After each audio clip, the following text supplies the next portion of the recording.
सुबह का सुकून भरा वक्त था।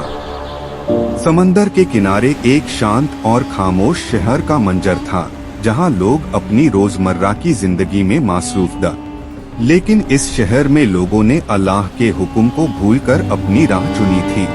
जुल्म, नफरत और बुराई का राज था। अल्लाह ने अपनी रहमत और हिदायत के लिए एक नबी भेजा, हजरत यूनुस अलैहिस्सलाम। उन्होंने अपनी कौम को सिर्फ अल्लाह की इबादत और हक की तरफ बुलाया। कुरान में अल्लाह फरमाता है, और हमने उन्हें उनकी कौम की तरफ एक नबी के तौर पर भेजा कि वो उनको अल्लाह की तरफ बुलाएं। हजरत यूनुस अलैहिस्सलाम ने पूरी सब्र और हिकमत के साथ अपनी कौम को समझाया, लेकिन उनकी कौम ने उनकी बात को नहीं माना। वो लोग बार बार गुनाह और जुल्म में डूबते गए और अल्लाह के हुक्म से इनकार करते रहे। हजरत यूनुस अलैहिस्सलाम ने उन्हें नसीहत की और कहा, मैं अल्लाह की तरफ से तुम्हारे लिए पैगाम ला रहा हूँ। सिर्फ अल्लाह की इबादत करो और बुराई से बचो। लेकिन लोगों ने सुनने से इनकार कर दिया। हजरत यूनुस अलैहिस्सलाम का दिल उदास और दुख भरा हो गया।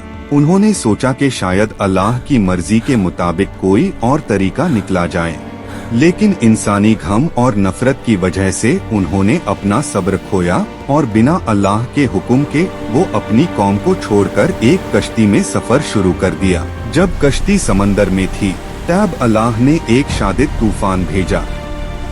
समंदर के लहराएं बुलंद और खौफनाक हो गई। कश्ती को डूबने का खतरा था और लोग डर और गम के मारे चिल्लाने लगे। हर किसी को समझ आ गया कि ये सिर्फ अल्लाह का अजाब हो सकता है। तूफान के दौरान लोगों ने कश्ती में लौटी हुई चीज़ें खींची और अल्लाह से मदद मांगी। हजरत यूनुस अलैहिस्सलाम को समझ आया कि ये उनका सब्र का इम्तिहान है। कुरान में अल्लाह फरमाता है, और वो यूनुस समंदर में जाकर एक मछली के पेट में डाल दिया गया। हजरत यूनुस अलैहिस्सलाम एक बड़ी मछली के पेट में थे। अंधेरों और तन्हाई में वो सिर्फ अल्लाह की तरफ देखते रहे। उन्होंने दिल से अल्लाह से माफी मांगी और दुआ की, ला इलाहा इल्ला अंता सुब्हानका इन्नी कुन्तु मिनाज ज़ालिमीन। अल्लाह, मैंने गलती की, अब मुझे अपने करम से बचा ले। अल्लाह ने उनकी दुआ कबूल की और उन्हें मछली के पेट से निकल दिया। मछली समंदर के किनारे उनको ला गिरी और उनकी सेहत और जान बाक गई।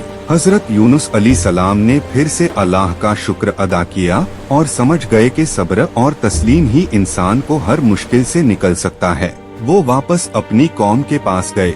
उन्होंने फिर से अपनी कौम को अल्लाह की इबादत और सच्चाई की तरफ बुलाया। इस वाक़या से सबक मिलता है कि सब्र और तस्लीम हर मुश्किल का हाल है। अल्लाह की कुदरत और रहमत बेपनाह है। हर इंसान को गलती का एहसास हो और अल्लाह से माफी मांगनी चाहिए। जुल्म और नफरत से दूर रहना और सिर्फ अल्लाह के हुक्म पर चलना जरूरी है।